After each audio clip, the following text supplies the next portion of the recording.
नमस्कार प्यारे साथियों। मैं रामलाल जांगिड़ स्वागत कर रहा हूं आपके अपने यूट्यूब चैनल नैनो एकेडमी पे। साथियों, इससे पहले अपन नेतृत्व टॉपिक पर 25 प्रश्न हल कर चुके हैं और आज इस वीडियो में भी अपन नेतृत्व विषय वस्तु पर 25 प्रश्न हल करेंगे। पीटीटी बीएसटीसी की तैयारी करने वाले विद्यार्थी विशेष करके इस वीडियो को ज़रूर देखिएगा, क्योंकि इन्हीं में से काफ़ी प्रश्न हैं जो कि आपके एग्ज़ाम में मिलेंगे आपको। तो आप इन्हें बढ़िया तरीके से तैयार करेंगे तो आपका जो शिक्षण अभिरुचि वाला भाग है, शिक्षण अभिरुचि में आप पूरे में से पूरे अंक है जो कि प्राप्त कर सकते हैं। साथियों, 50 प्रश्न पूछे जाएंगे, 150 की आपकी मार्किंग होगी टोटल। चौथा भाग कह सकते हैं कि 4 भाग में से एक शिक्षण अभिरुचि का आपका भाग हो। बीएसटीसी और पीटीटी में 50 प्रश्न पूछे जाते हैं, तो आप इन्हें बढ़िया तरीके से तैयार करके अपने अंकों को बढ़ा सकते हैं। साथियों, मैं राज्य की सेवा में अध्यापक हूं और इससे पहले भी मैंने पीटीटी बीएसटीसी से संबंधित जानकारी अपलोड कर रखी हैं और जहाँ तक मेरी कोशिश है, मेरा अनुभव है कि मैं आपको शिक्षण अभिरुचि से संबंधित एक भी प्रश्न है जो कि गलत नहीं होने दूंगा। तो अपन आगे बढ़ते हैं और पहला प्रश्न लेते हैं। साथियों, इससे पहले 25 प्रश्न मैंने डाल रखे हैं, उन्हें भी आप देख लीजिएगा। प्रश्न यह है कि एक आदर्श अध्यापक का लक्षण है, एक आदर्श अध्यापक का लक्षण है जो कि क्या होना चाहिए। तो इसमें देखिए साथियों, पहला प्रश्न है छात्रों से दूरी बनाए रखना। दूसरा प्रश्न है परीक्षा में अच्छे अंक प्राप्त करने में छात्रों की मदद करना। परीक्षा से पूर्व पाठ्यक्रम पूरा करवाना। छात्रों की भलाई हेतु सभी संभव प्रयास करना। छात्रों की भलाई हेतु हर संभव प्रयास करना, चाहे उन्हें कुछ भी करना पड़े, अतिरिक्त क्लासें लगानी पड़े। तो इसमें डी ऑप्शन है जो कि सही होगा। साथियों, इसमें पिछले वीडियो में भी मैंने बता दिया था कि जो शिक्षण अभिरुचि और अभिवर्ती वाला भाग है, इसमें आपके जो अंक है मिलेंगे वो 3, 2, 1 और 0। सबसे सही आंसर होगा उसका 3 नंबर मिलेंगे, उससे कम आंसर सही है उसके 2, और उस सबसे कम सही है उनका 1, और फिर गलत है उसका 0 अंक मिलेगा। तो इस प्रकार इसमें आपकी मार्किंग होगी, और तो आप बढ़िया तरीके से इनको तैयार कीजिए। अगला प्रश्न अपन लेते हैं, 2 नंबर प्रश्न। इसमें देखिए आप, शिक्षण की मुख्य जिम्मेदारी है, माफी चाहूँगा, शिक्षक की मुख्य जिम्मेदारी क्या है। तो इसमें देखिए अच्छे अधिगम अनुभवों की योजना, संप्रेषण, अधिगम को प्रभावी करना, छात्रों को कक्षा में क्रियारत रखना। एक शिक्षक की क्या जिम्मेदारी है। चारों ऑप्शन आपको लग रहा है कि चारों ऑप्शन सही है, लेकिन इसमें जो संपूर्ण रूप से सही उत्तर है जो कि वो ए है। एक अच्छे अधिगम अनुभवों की क्या करनी, योजना बनाना और उनको अपने विद्यार्थियों पर लागू करना। उसके बाद में अगला प्रश्न, अपना तीसरा प्रश्न अपन लेंगे। तो इसमें देखिए प्रश्न यह है कि कक्षा अध्यापक का कक्षा में सर्वाधिक वांछनीय व्यवहार कैसा होना चाहिए।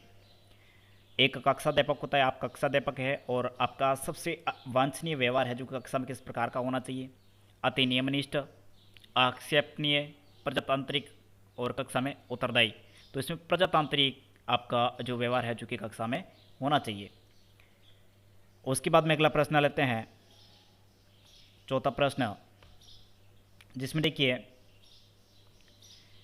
एक दिन पूर्व किसी छात्र ने आपको झूठ का, दूसरे दिन किसी प्रश्न के उत्तर में उसके द्वारा दिए गए अच्छे उत्तर में आपकी स्वाभाविक प्रतिक्रिया क्या होगी।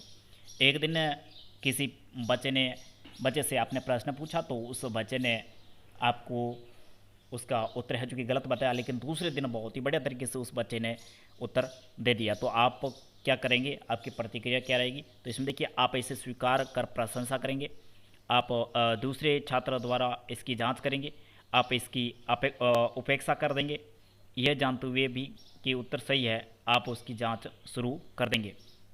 तो इसमें ए ऑप्शन सही है, आप इसे स्वीकार कर प्रशंसा करेंगे कि पहले दिन से आज इनका प्रदर्शन है जो कि बहुत ही बढ़िया है।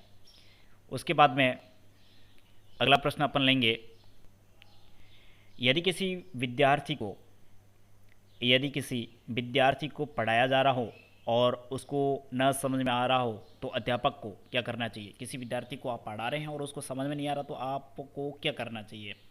प्रश्न ऐसे पूछा है। तो इसमें देखिए ए ऑप्शन में देखिए पाठ को दोबारा पढ़ाना चाहिए, अभ्यास के लिए और उदाहरण देने चाहिए, ट्यूशन के लिए कहना चाहिए, पूर्व ज्ञान प्रशिक्षण परीक्षण करवाना चाहिए।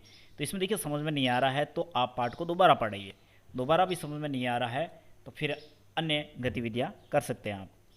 तो इसमें ये ऑप्शन अपना सही हुआ। उसके बाद में अगला प्रश्न अपन लेंगे जिसमें पूछा गया है कि आपकी नियुक्ति ऐसे स्थान पर हो गई है जहां स्थानीय भाषा आपको समझ में नहीं आ रही है, ऐसी स्थिति में आप क्या करेंगे? ऐसी स्थिति में आप क्या करेंगे? स्थानीय भाषा है जो कि आपको समझ में नहीं आ रही है, ऐसी स्थिति में आप क्या करेंगे? प्राथमिक स्तर पर बच्चों को मातृभाषा में पढ़ाना है तो स्थानीय भाषा को सीखने का प्रयास करेंगे, अन्यत्र स्थानांतरण करा देंगे, परेशान हो जाएंगे, अवकाश पर चले जाएंगे। तो इसमें पहला ऑप्शन सही है, स्थानीय भाषा को सीखने का प्रयास करेंगे, क्योंकि आपको नौकरी तो करनी है वहाँ पे, इसलिए स्थानीय भाषा को समझने का प्रयास करेंगे और स्थानीय भाषा जितनी हो सके उतनी जल्दी समझ करके अपने बच्चों के साथ में अच्छे संप्रेषण के रूप में पेश आएंगे। उसके बाद में प्रधानाध्यापक के नाते अच्छा परीक्षाफल रखने के लिए आप क्या करेंगे? आप प्रधानाध्यापक है और विद्यालय का परीक्षाफल अच्छा रखना है तो आप क्या करेंगे? तो इसमें देखिए केवल होशियार बच्चों का दाखिला करेंगे, बच्चों को ट्यूशन के लिए सलाह देंगे, विद्यालय की शिक्षण व्यवस्था दुरुस्त करेंगे, अब बच्चों को कुंजी और गाइडों पढ़ने के लिए कहेंगे। तो इसमें विद्यालय की शिक्षण व्यवस्था है वो जो कि दुरुस्त रखेंगे। इसमें सी ऑप्शन है जो कि सही है। और उसके बाद में अगला अपना प्रश्न है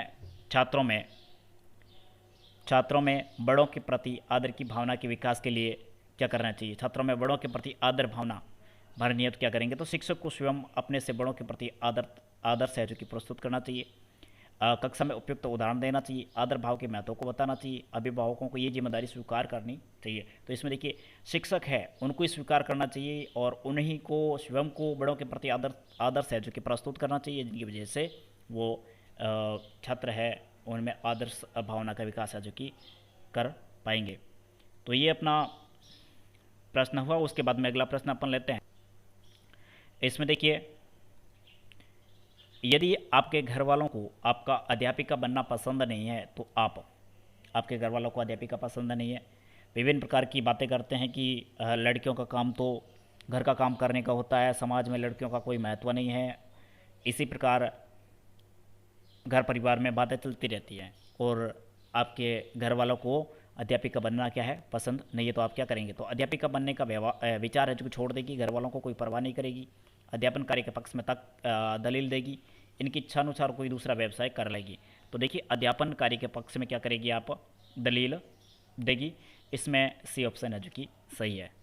उसके बाद में अपन अगला प्रश्न लेते हैं जिसमें देखिए एक अध्यापक को सादी वेशभूषा में रहना चाहिए क्योंकि इससे अनावश्यक व्यय बचता है। सादी वेशभूषा और चिंतन का प्रतीक है, छात्रों को सादे जीवन की प्रेरणा मिलती है और इससे आध्यात्मिक शक्ति का विकास होता है। तो इसमें छात्रों को सादे जीवन की प्रेरणा है जो कि मिलती है, इसमें सी ऑप्शन है जो कि सही है। उसके बाद में अगला प्रश्न अपन लेते हैं एक अध्यापक के रूप में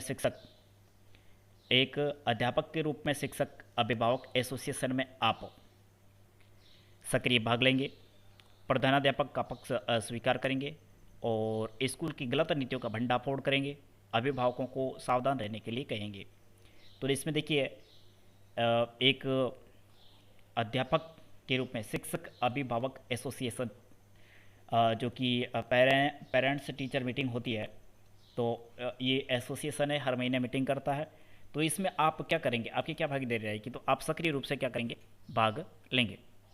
तो इसमें ए ऑप्शन है जो कि सही होगा।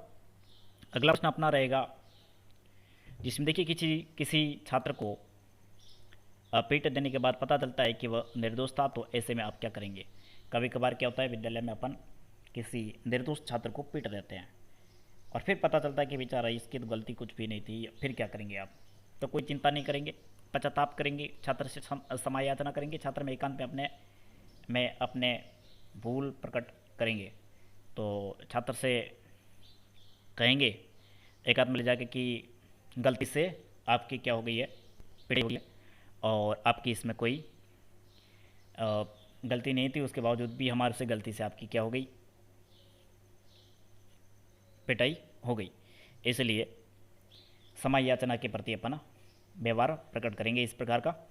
उसके बाद में इसमें अपना डी ऑप्शन है जो कि सही है। छात्र से एकांत में अपने भूल प्रकट करेंगे। एकांत में या फिर विद्यालय में भी कक्षा में भी आप कर सकते हैं कि जब पता चले कि किसी बच्चे की पिटाई आपने कर दी है लेकिन वो नहीं है, तो फिर आप भूल प्रकट कर लीजिए कि गलती से आपकी पिटाई है जो कि हो गई है। इस यदि ऐसे आप भूल प्रकट करेंगे तो फिर बच्चा है जो कि कुंठित नहीं होगा। उसके बाद में अगला प्रश्न देखिए, एक प्रखर बुद्धि बालक यदि कक्षा में अनुशासनहीन हो रहा हो तो आप क्या करेंगे? उसकी परवाह नहीं की जानी चाहिए, उसको कठोर दंड दिया जाना चाहिए, उसके अभिभावकों से शिकायत की जानी चाहिए, उसकी समस्या को समझकर प्रयास करना चाहिए। उसकी समस्या क्या है उनको समझने का प्रयास है जो कि किया जाना चाहिए। उसके बाद में अगला प्रश्न है जो कि देखिए, जिसमें एक छात्र कक्षा में लगातार 2 वर्षों से अनुत्तीर्ण हो रहा है तो कक्षा अध्यापक के रूप में आप उसे डांट फटकार कर सुधारने का प्रयास करेंगे। उसे किसी व्यापार को अपनाने की सलाह देंगे, उसके सब असफलता के कारणों का पता लगाएंगे, उसे आगे पढ़ने के लिए मना कर देंगे। तो उसकी असफलता है उनके कारणों का पता लगाएंगे। इसमें सी ऑप्शन सही है। असफल क्यों रहा है बच्चा, उसके बारे में उसके कारण क्या है उनके बारे में अपन पता लगाएंगे। उसके बाद में अगला प्रश्न है, विद्यालय में बढ़ती अनुशासनहीनता को समाप्त किया जा सकता है। विद्यालय में अनुशासनहीनता बढ़ती है, उनको समाप्त कैसे किया जा सकता है? तो इसमें नियमों का कड़ाई से पालन कराकर, अनुशासनहीन छात्रों को निष्कासित करके, अनुशासन के महत्व पर प्रार्थना स्थल पर नित्य भाषण दे करके और शिक्षकों द्वारा अनुशासन के प्रति उदाहरण प्रस्तुत करके। इसमें डी ऑप्शन है जो कि सही होगा। शिक्षकों के द्वारा शिक्षकों के द्वारा अनुशासन के प्रति उदाहरण प्रस्तुत करके ये इस प्रकार की घटना है जो कि रोकी जा सकती है। उसके बाद में अगला प्रश्न है, किसी अनुत्तीर्ण छात्र को उत्तीर्ण करने के लिए दबाव डाला जाए तो आप परिस्थितिवश छात्र को उत्तीर्ण कर देंगे, छात्र को किसी दिशा में उत्तीर्ण नहीं करेंगे, सहयोगियों से परामर्श कर कदम उठाएंगे और विद्यालय में अवकाश कर ले लेंगे। तो कोई अनुत्तीर्ण छात्र है और आप पर दबाव आ रहा है कि इन्हें पास कीजिए, तो ऐसी स्थिति में आप क्या करेंगे? तो इसमें देखिए, छात्र को किसी भी दिशा में उत्तीर्ण है आप नहीं करेंगे। तो इसमें बी ऑप्शन है जो कि सही हुआ। और उसके बाद में अगला प्रश्न अपन लेते हैं। इसमें देखिए, एक शिक्षण विधि संपन्न होती है, वो संपन्न होती है अनेक तकनीकियों से, अनेक टेक्स्ट से, अनेक मुद्राओं से, अनेक उपागमों से। तो इसमें देखिए अनेक तकनीकियों से परिपूर्ण है जो कि एक शिक्षण विधि है जो कि होती है। अगला प्रश्न अपन लेते हैं, जिसमें देखिए, यदि कोई व्यक्ति आपके मुंह पर किसी अन्य व्यक्ति की प्रशंसा करता है तो आप समझेगी कि जानबूझ कर है जो कि ऐसा किया जा रहा है। सहज भाव से उसे स्वीकार करेगी, सोचेगी उसे ऐसा नहीं करना चाहिए और उसे अपने गुण बताने का प्रयास करेगी। तो इसमें देखिए, सहज भाव से उसे क्या करेगी आप? स्वीकार है जो कि कर लेगी। उसके बाद में अगला प्रश्न है, शिक्षकों के अच्छे शिक्षण हेतु निम्न में से पहुंचाने तो क्या उचित होगा? देखिए, शिक्षकों के अच्छे शिक्षण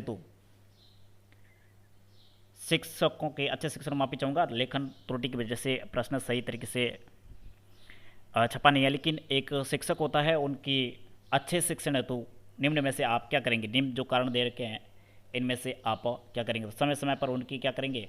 प्रशंसा करेंगे और उसके बाद में उनके वेतन विशेष में वृद्धि करेंगे, उनके विशेष पारितोषिक देने की व्यवस्था करेंगे, उनका प्रमोशन करेंगे। तो इसमें सी है। अब कुछ शिक्षक होते हैं जो कि अच्छा शिक्षण करवाते हैं, तो उन्हें आप मोटिवेट कीजिए, प्रेरित कीजिए, पारितोषिक दीजिए, सम्मानित कीजिए, तब वो क्या करेंगे? अच्छे से अच्छा परिणाम है जो कि विद्यालय में देंगे।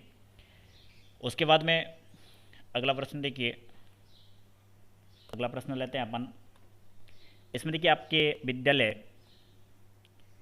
विद्यालय में कुछ शिक्षक है जो कि एक विशेष वर्ग के छात्रों के प्रति परीक्षा में अधिक उदारता का व्यवहार करते हैं। तो ऐसी स्थिति में आपका उत्तरदायित्व क्या होगा? कोई आपके विद्यालय में कुछ शिक्षक है जो कि विशेष वर्ग के छात्रों के प्रति एक परीक्षा में उदारता का व्यवहार करते हैं, तो ऐसी स्थिति में आपका उत्तरदायित्व क्या होगा? तो इसमें देखिए, जैसा वह शिक्षक चाहे वैसा करें, अपने स्तर पर सभी छात्रों को समान रूप से ध्यान रखें, प्रधानाचार्य से सलाह मशविरा करें और किसी से कोई मतलब ना रखें। तो इसमें देखिए, कुछ शिक्षक है वो ऐसा कर रहा है तो प्रधानाचार्य से सलाह मशविरा करेंगे और फिर प्रधानाचार्य के मार्गदर्शन के अनुसार कार्य करेंगे। उसके बाद में अगला प्रश्न लेंगे अपन। तो देखिए, उच्च बौद्धिक क्षमता के लोग अध्ययन में तभी आते हैं जब वे दूसरा कोई व्यवसाय नहीं पाते, कम काम करना चाहते हैं, ट्यूशन द्वारा अधिकतम कमाना चाहते हैं, अधिकतम पैसा कमाना चाहते हैं, और शिक्षक जैसी चुनौती भरा जीवन बिताना चाहते हैं। अब देखिए, उच्च बुद्धि वाले लोग भी है, वो शिक्षण जैसे व्यवसाय में आ रहे हैं, तो वे ऐसे लोग क्यों आ रहे हैं? कहीं और व्यापार वगैरह कर लेते हैं, लेकिन ये शिक्षक जैसा चुनौती भरा जीवन है जो कि बिताना चाहते हैं और देश के भविष्य के निर्माण के लिए अपना योगदान देना चाहते हैं। तो इसमें ये जो कि डी ऑप्शन होगी सही होगा। और उसके बाद में अगला प्रश्न देखिए, एक छात्र कक्षा में एक ही प्रश्न को चौथी बार पूछता तो अध्यापक को चाहिए कि उसे कहे कि वह चुप रहे, बाद में मिल ले, वह किसी होशियार छात्र से समझ ले, और इसका उत्तर समझना उसके बस की बात नहीं है। तो इसमें वो आप कोई बच्चा है वो आपसे बार बार मिल करके पूछ रहा है प्रश्न, तो आप कहिए आप बाद में मिल लेना, आपको इसका हल है जो कि मिल जाएगा। उसके बाद में अगला प्रश्न देखिए, एक अच्छे शिक्षक के लिए संतोष की वस्तु होती है सम्मान, उच्च पद, धन, लोकप्रियता। तो इसमें सम्मान है जो कि एक शिक्षक के लिए एक संतोष की वस्तु होती है। उसके बाद में अगला प्रश्न लेते हैं अपन, जिसमें देखिए, एक श्रेष्ठ अध्यापक या अध्यापिका वह है जो अपने पाठ्यचर्या समय पर समाप्त कर लेता है या लेती है, अनेक शोध पत्र प्रकाशित करता है या करती है, प्रधानाचार्य से सहयोग करता है या करती है, अधिगम उद्देश्यों को प्राप्त करता है या करती है। इसमें डी ऑप्शन है जो कि सही होगा। अगला प्रश्न देखिए, इसमें देखिए, स्कूली शिक्षा में समुदाय भागीदारी की मुख्य रूप से किसके लिए आवश्यकता पड़ती है? स्कूली शिक्षा में समुदाय की भागीदारी मुख्य रूप से किसके लिए आवश्यक है, जो कि आवश्यकता है जो कि पड़ती है? तो इसमें देखिए, अध्यापकों को निर्देशन देने के लिए, अध्यापन अधिगम सामग्री को विकसित करने के लिए, अतिरिक्त संसाधनों को एकत्रित करने के लिए, अध्यापन अधिगम पर्यावरण को सुधारने के लिए। इसमें देखिए, अध्यापन अधिगम पर्यावरण को सुधारने के लिए एक स्कूली शिक्षा में समुदाय भागीदारी की मुख्य रूप से आवश्यकता है जो कि पड़ती है। उसके बाद में अगला प्रश्न देखिए, कुल मिला के अपने 25 प्रश्न हैं जो कि पूर्ण हो चुके हैं। इन 25 प्रश्नों को आप बढ़िया तरीके से समझेंगे, मिलाएंगे, हल करेंगे तो आपका स्कोर है जो कि बहुत ही अच्छा हो जाएगा। साथियों, इससे पहले मैंने 25 प्रश्न हैं वो यूट्यूब पर अपलोड कर लिए हैं, आप उन्हें भी देख लीजिए। टोटल अपने 50 प्रश्न हैं जो कि नेतृत्व से संबंधित अपलोड हो चुके हैं। नेतृत्व से संबंधित 50 प्रश्न अपलोड हो चुके हैं। प्रत्येक भाग में मेरी कोशिश रहेगी मैं 50-50 प्रश्न हैं कि जो कि आप लोगों के सामने लेके आऊँ।